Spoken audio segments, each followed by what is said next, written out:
Naging usap-usapan muli ang taon ng ABS-CBN Christmas Station ID, ngunit bukod sa festive vibes nito, tila may konting drama na naganap sa hanay ng mga fans ng Kapamilya Stars. Sa 2024 Station ID, tampok ang mga bigating bituin tulad ni na Vice Ganda, Catherine Bernardo, Kim Chu, Paula Avellino at P-pop group na Bini. Pero ang highlight ay hindi lang ang kanilang performances, kundi ang mainit na sagutan ng mga tagahanga ni na Vice at Catherine sa social media.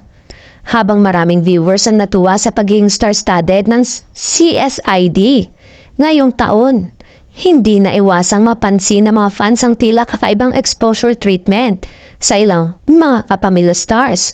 Si Vice Gandang nagbukas at nagtapos ng mahigit 25 minutes video.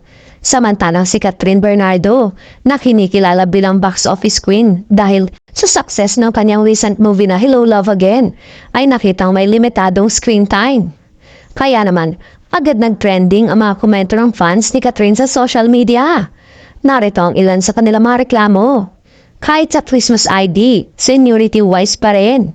Binagsakan na kayo ng bilyon, pero yung treatment nyo sa kanya. Dapat si Catherine Bernardo talagang last frame sa ABS-CBN 2024 Christmas Station ID.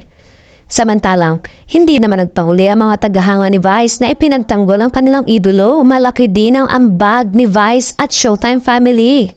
Sa kabila ng lahat, tila isang patunay lamang ito na parehong may solidong fanbase, sina Vice at Catherine.